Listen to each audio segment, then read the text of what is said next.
101 review. Book 101 is all about the books that I read for the last 40 years. And today I have my special guest. He's an Oregon personal injury attorney and founder of ELG Injury Lawyers, none other than Mr. Dave Eltringham. Hi, Daniel. Welcome, Mr. Dave. Thank Book you. 101 review. And can you please introduce more about yourself that I miss? Sure. As mentioned, my name's Dave Eltringham, and I'm the owner of ELG Injury Lawyers. I'm also an attorney. I've been practicing since, I guess, 1997. And so I've been doing it for a minute now. And our firm, we handle cases statewide in Oregon. We're also have offices in Florida as well. So we also work in Florida. And so we're on both East Coast and West Coast. And we essentially, what our firm does is we exclusively represent personal injury victims, especially, I like to say anything with wheels. So like, trucks, cars, motorcycles, bicycles, e-bikes, and then a lot of slip and fall, trip and fall kind of stuff. Essentially, we handle cases. We go up against the insurance companies, and we represent victims who are hurt, through the negligence or wrongdoing of others, and that's kind of our role. And we help people, we help our clients, the injured victims, get back on their feet, get them the medical care that they need to get better. We help them on their journey to heal from their injury, and then we look to the insurance companies to get them fair compensation for their injuries. And thank you so much for sharing your knowledge and wisdom to the world, Mr. Dave. So today let's talk about how traumatic injury changes lives. So tell us, people see the physical injuries. What was the first psychological or emotional shift you remember that signal your life had incredibly changed even before you truly grasp the physical reality? I think it. The answer is really, there.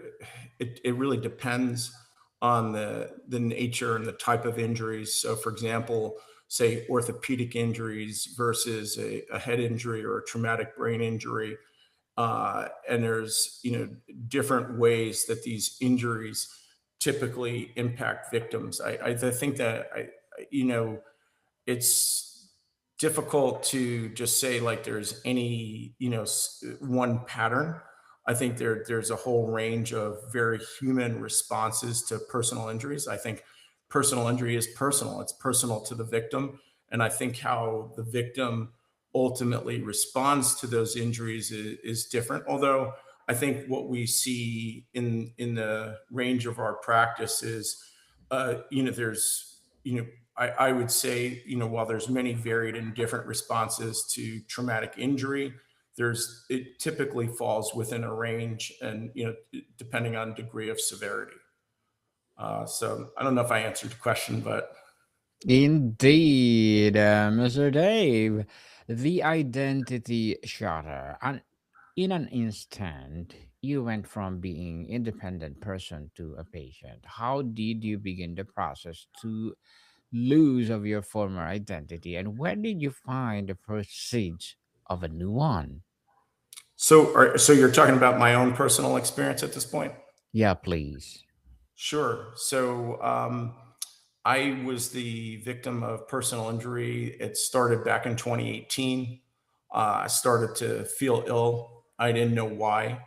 And I just got increasingly sicker and sicker. And then by the time 2019 rolled around, I was a very, very sick person, and my doctors had no idea why or what was going on with me.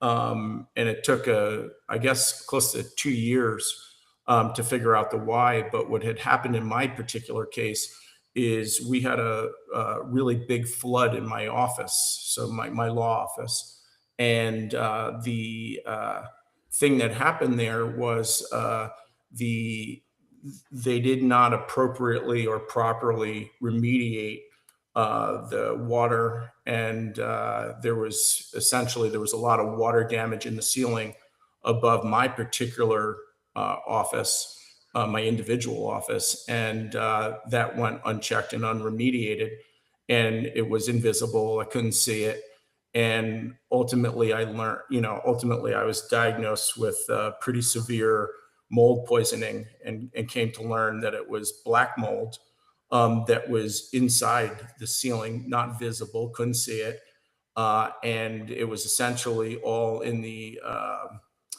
in the insulation and the ventilation. So it's kind of just coming down on me every day as I'd work. And sort of the irony for me is I remember my wife telling me, you just got to work through this. You got to work harder, whatever this Hmm. is. We don't know what this is, but you have to work harder.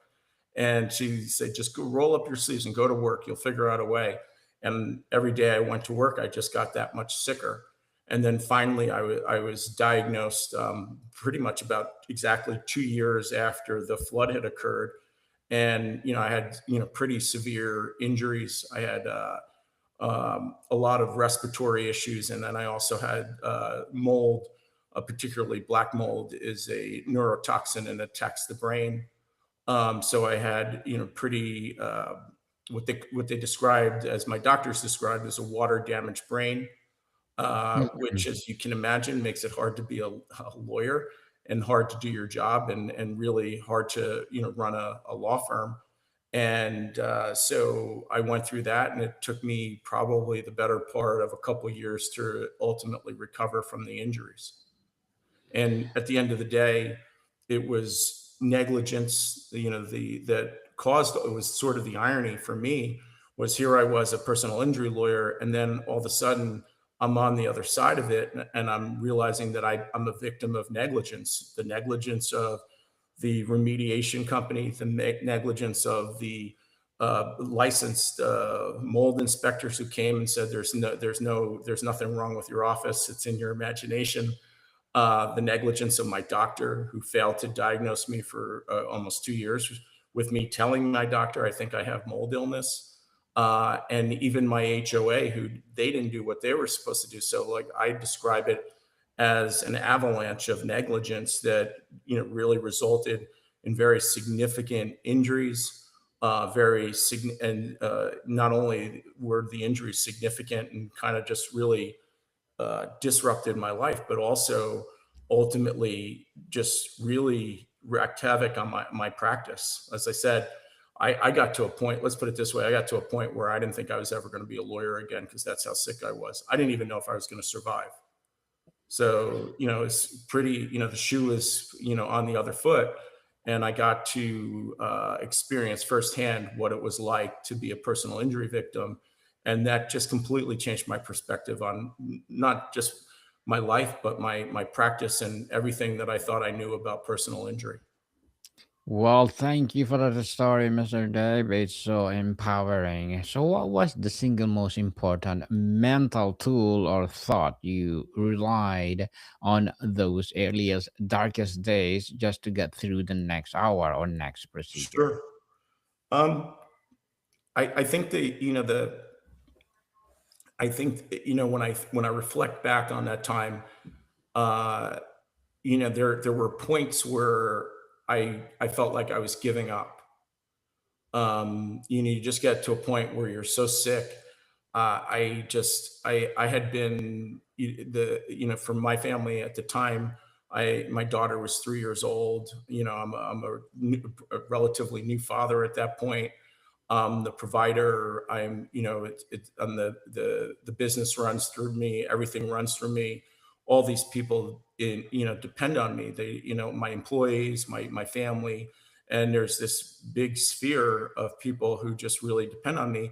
And all of a sudden, that was taken away from me, and I not only wasn't I able to provide for my family and be there for my legal team, I couldn't even advocate for myself. So I think that when I reflect back on it, I think the number one lesson I learned is, even on your darkest day, you got to keep on swinging. You got to keep on fighting. And I think that in those moments where I, literally almost gave it all up, I reflect back on, what a tragic mistake that would have been because, from my perspective, I was able to ultimately figure out what was wrong with me. I was able to work really hard, regain my health, and then over a period of years was able to really effectively rebuild my practice from to back and even beyond where it had been before I got sick. And I think that having a mindset of never ever quitting, never giving up, no matter how hard you get hit, no matter how much it hurts, no matter what other people are saying about you, never losing sight and believing in yourself, believing in the power to recover and do better. And ultimately, there are some people who do get sick or who do suffer traumatic injuries that are the fault of others that never recover and never get their health back. But I think the vast majority do, in fact, make at least some semblance of a recovery. And from my perspective, that's the thing. If you don't believe if you don't believe that you're going to get better, you're never going to get better. And then I'd say, as a segue to that, the other thing that I realized is, for quite a while, I had what I would call a victim's mindset, and I looked at this as something terrible that had happened to me. And there's a whole psychology that comes along with that kind of negativity and that kind of negative thinking. Whenever we are a victim, it's not a good mental place to be in. And what I realized is that I was missing the opportunity in all of this to find that silver lining. And so ultimately I was able to, and this isn't like something that happened overnight. This is something that took a couple years for me to kind of work out. But what I realized, this went from, in my mind, I transitioned from this being the worst thing that ever happened to me to being the most important thing that ever happened for me. And what I appreciated is that through this experience of being a personal injury victim, I got to have such a greater understanding of the harms and losses that our clients suffer that get inflicted upon our clients, and really what they truly go through. Because before, as a lawyer, I was always empathetic. I mean, I always cared about my clients.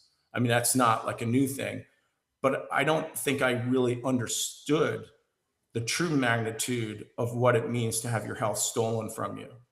And it's one thing if, something happens, like, say, for example, you make certain lifestyle choices, whether it's, maybe smoking or alcohol or obesity or whatever, and then you get sick. But it's really quite another when it's something that didn't have to happen, that somebody kind of does to you because they weren't careful, because they didn't do their job right, or they just weren't paying attention on the road that day. And so I realized that there was a real opportunity for me to understand more three-dimensionally what our clients experience, what the real losses are. And what I realize is, like, now as a lawyer, I can tell their story better. As lawyers, we're storytellers. This is what we do. We tell a story to an insurance company. And if they don't want to buy the claim, we share the client's story potentially with a jury, and let them decide on the claim. And now, through the wisdom of my own experience, I'm better able to help my clients, because I don't directly tell the story. I'm sort of the director, and they're the star of the show, but I'm able to help them to understand truly what's taken, if that makes sense. Makes sense. Makes sense, Mr. Dave. So, finding your voice in the chaos of hospital and expert, how do you learn to advocate for yourself when you were the most vulnerable? I think that it's sort of that's a great question, and I think that was probably my the most difficult thing was that I really wasn't. I There was a point in time where I was getting sick. Before I was real sick, and where I was still able to sound kind of like I sound now. I was still strong minded. I was still able to, really advocate for myself. But what I realize is it's kind of like when you get sick or you get hurt, particularly suddenly and unexpectedly, like most traumatic accidents, it's your agency and your ability to advocate for yourself gets taken from you. Like you can very very quickly lose that, and I have to say, you know when you depend on others, whether it's your family members or your friends, to be your advocate, they're never going to advocate the way that you would advocate for yourself. And I think that's a real struggle, because I feel like, when you're an injured victim, and I'm not talking about like some little soft tissue, minor injury. When I'm talking about these very significant, life-changing, life-altering, catastrophic injuries, and you don't really have anybody to advocate for you. And that's why I feel like it's so critically important to have a personal injury lawyer, particularly when it is the result of traumatic injury, be there to be an advocate for you. Unfortunately, I think that a lot of personal injury lawyers, they don't really appreciate what the clients are going through, or they don't have that real understanding. And I think I was guilty of that prior to my situation. I was just like a lot of them, where I didn't really get it. Again, I felt bad for them, but there's a gulf of difference between really understanding and feeling bad.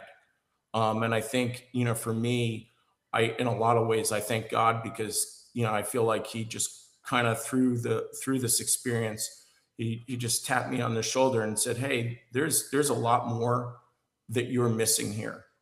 You're just average. You're just scraping the very tip of the iceberg, but there's that stuff that's below the waterline that you can't see, that is literally destroying your clients' lives, and that's where you need to focus on." And those elements of what we call legal damages, those elements of pain and suffering, or what we refer to in the industry as non-economic damages, which is the physical pain, the physical suffering, the mental anguish, the emotional distress, the disability, and ultimately the catch-all, which is loss of enjoyment of life. And I think, if you've always enjoyed life, it's hard to help somebody express the loss of enjoyment of life in a meaningful way, because any lawyer can just say, "Oh, well, what are the things that you can't do that you used to be able to do, or what are the things that are more difficult?" But when you start to really understand, as I said, more three-dimensionally, and you're able to cut through all of that and get to the real story. What is it like to be a dependent? What is it like to have your spouse turned into your caretaker? How does that make you feel that you may never work again? How does that make you feel that you can't provide anymore for your 3-year-old daughter? How does it make you feel that you wake up every day, and like when you wake up, your day's already ruined because you're in so much pain, and the whole night you didn't sleep because you're in so much pain, and you can't get comfortable anymore, and you're angry and you're upset, and the whole world is coming at you. And I Mm. think having an advocate that understands that kind of loss, and that can help the client, as I mentioned, where it's not my story, it's our client's story. And I'm a better director now, and I'm better able to help our clients, frame the magnitude of their loss in a way that is understandable, in a way that's impactful, and in a way that will get them the compensation that they deserve from an insurance company. Or if the insurance company refuses that, then certainly in front of a jury. Mr. Dave, as Oregon personal injury attorney as well as a founder, what are your short-term and long-term goals? I guess, my short-term goal is, we're relatively new in the Oregon area. I'm in the process of. I fell in love with Oregon. I have family in Oregon, and I'm in the process of relocating my family from Florida to Oregon. And so, my short term goal is to get more. We're supposed to be moving in June. I'm very excited about that. And my short term goal is to, successfully move my family, find a new home for us in the Oregon area, and build our practice and really become part of a contributing part of the local community, particularly in the Portland area where our office is located. And I would say that's the short-term goal. In the long-term goal, we're looking to build a practice that is different from the typical personal injury practice, and we already do that. We just want to get the word out. We practice with empathy, we practice with caring, we practice with understanding, and the thing that I'd say that we're really really good at is communication, because the communication piece, particularly with people who are injured and they're going through an experience in their life that they've never experienced before.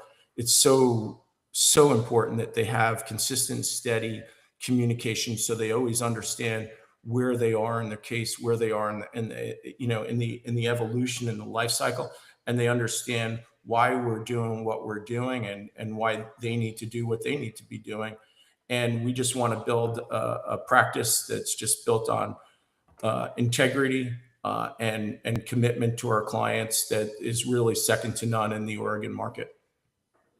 Second to none, and good luck to your goals and looking forward for more success, Mr. Dave. And what will be your piece of advice for those people out there who want to be like you?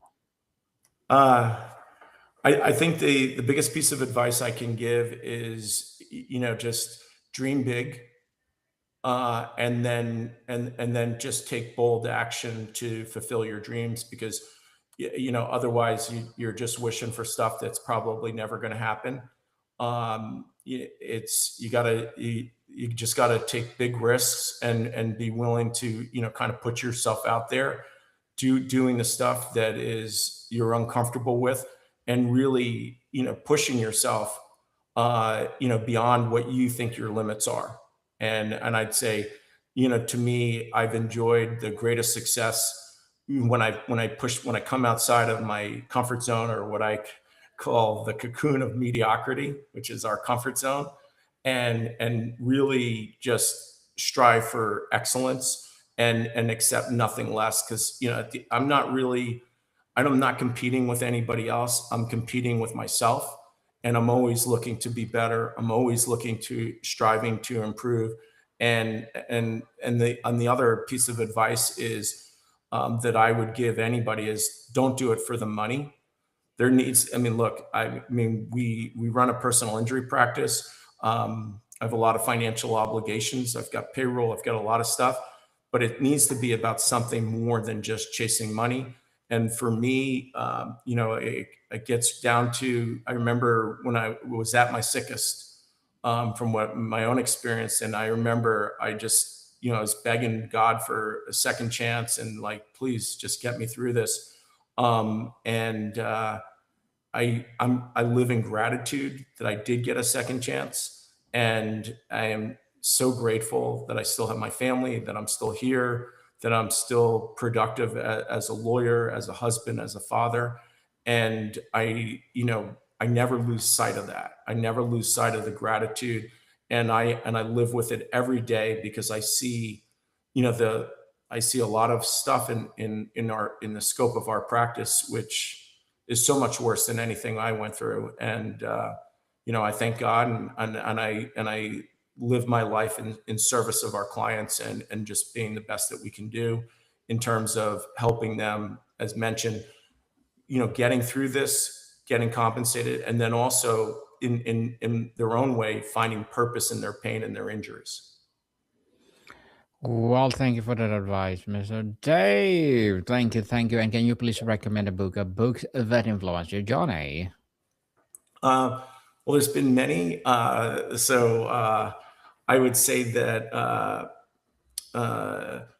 there's an older book. Well, it's really old. It's like from the 1920s or 1930s or something like that. A book Mm-hmm. by A Napoleon classic. Hill, Okay. Think and Grow Rich. That's probably one of the most important books that I've ever read. And that really, I mean, a lot of it is about um, making money and that kind of stuff. But the real underlying message was one of in order to achieve success in life, in whatever endeavor, whether it's in the law or medicine or really anything, it's more the most important thing is mindset, believing in yourself, persistence, grit, and determination. And they there's a story in the book, and he talks about Napoleon Hill, the author, talks about there was a guy. He was a very successful guy, and this was during the gold rush out in Colorado, and he went and bought himself a gold mine, and he essentially was they hit a vein, and they were doing really well for a while, and then all of a sudden the vein went dry, and they couldn't find any more gold, and they searched and they searched, and they couldn't find it, and they eventually gave up. And the he sold all of his equipment to some local guy, and the local guy was, it turns out, was pretty smart. And what he did was he went out and he hired an engineer to do a survey. And apparently, they found the vein again, and it was literally 3 feet from where they had stopped looking. And it turned out to be the biggest vein in I think certainly in, I think it was Colorado history, and possibly in the history of this country. And the messaging was, you never quit. You don't stop 3 feet from gold. And I think that more than anything is, again, it's not about the money. It's not about the gold. The lesson is, when we quit, we're never, we're like most people. I wouldn't say most people, but a lot of people, at the first sign of any kind of serious headwind, they just give up and they quit. Stop. And I Mm-hmm. and I think more than anything, and as I tie it back to what we're talking about today, is I almost quit, and I came really close to quitting and being done. And I'm so glad that I didn't, and I'm really happy that I didn't stop, because now I'm able to enjoy a life I couldn't even imagine that was possible when I was that ill. Yes, people try until you succeed. Yeah, Mr. Dave, thank you for that recommended book. It's so empowering. And before we wrap up our discussion for today, I'm inviting you to please do listen to my other podcast, people. My other podcast, because my abstract essay is already in a sixth season, abstract poetry in a third season, and of course, my book 101 review in sixth season as well. Comedy 101 in fourth season, and of course, my food 101 in its sixth season as well. Geography 101 love letters, movie 101 review, music 101 in fifth season, science 101, sex 101 in its fourth season, and my baby podcast, Trivia 101, Law 101, Mental Health 101, Motivation 101, Entrepreneurship 101, and of course, my Bible Verses 101. Please listen to them wherever you listen your podcast. And Mr. Dave, I'm inviting you to be part of my Law 101. Let's talk about, well, your expertise, injuries. Okay. If you are interested, sure. please do come over. And please listen to them wherever you listen your podcast. So, Mr. Dave, for someone listening who is in the thick of the right now, feeling shattered, scared, and stuck, what is the core message of hope and direction you want them to hold on to? So are we talking about like in the context of like someone who's been in an accident or personal injury, Yes. something like that? Yes, please. I think I think the things that the wisdom that I can share is, there's kind of different periods, yeah, of sort of, I guess the mental state. You have that like right after an accident. I think a lot of clients worry about a lot of stuff that is really, relatively, or comparatively trivial to their house. So, for example, they tend to get very worked up about their car. They want to know nuances of PIP law, or they're worried about insurance and all this stuff. And what I would say to anybody who's been injured in an accident, I'm not going to say, "Hey, call Dave Eltringham or ELG lawyers." What I am going to say is, if you've been in an accident, do your homework. Find yourself a trusted lawyer. Find somebody who's got the good positive reviews on Google. Find somebody who's got a good reputation in the community. Find somebody that maybe a friend had a good experience with, and find them early, especially out in Oregon. I feel like there's a certain trepidation, that a lot of injured victims have when it comes to initially hiring a lawyer. And I know there's a lot of, kind of bad publicity that some lawyers have unfortunately generated, and it's kind of like there's a certain level of discomfort. But the best piece of advice that I can possibly give is hire a lawyer quickly after you've been in an accident. You do not want to be dealing with the insurance companies on your own. The insurance companies are not your friend. They are not looking to pay you. They are really looking to avoid paying you, either completely or at least substantially, or finding justification to substantially reduce the amount that they're going to eventually have to pay you. So to me, in my opinion, do your homework, find the right lawyer, and do that, as quickly as possible after you've been in an accident.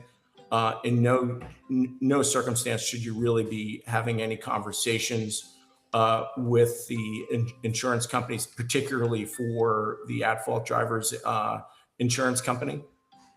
You'd like, ideally you'd like to avoid that as much as possible, because anything you say they can potentially use against you to devalue your case. And that really, to me, is the most important thing. And then really probably the most important thing, the single most important thing, is go to a doctor. Even if you don't really think you're hurt, have the doctor do a full orthopedic examination on you, or whatever else is needed, and confirm that you're not really hurt. Because a lot of times, uh, people don't appreciate they've been in an accident. They don't appreciate that they've been severely injured or even moderately injured. They don't go to a doctor. They don't hire a lawyer. They try to work this stuff out on their own, and invariably that doesn't take them to any place good.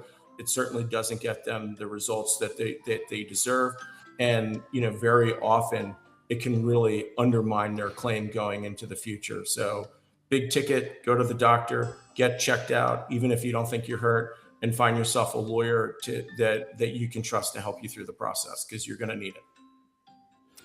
Mr. Dave, thank you so much for that. And can you please invite our listeners to support your business, your advocacy, or whatever projects that you're doing right now? So, I'm sorry, say that again for me. Yeah, can you please invite our listeners to support your business, your advocacy, or any projects that you're doing right now? I don't know that I mean, other than our serving our clients, we're relatively new in the Oregon market. So, we're actually looking for community facing projects to support. And we have actually a couple in mind that we're in talks with right now. So I don't really have anything per se.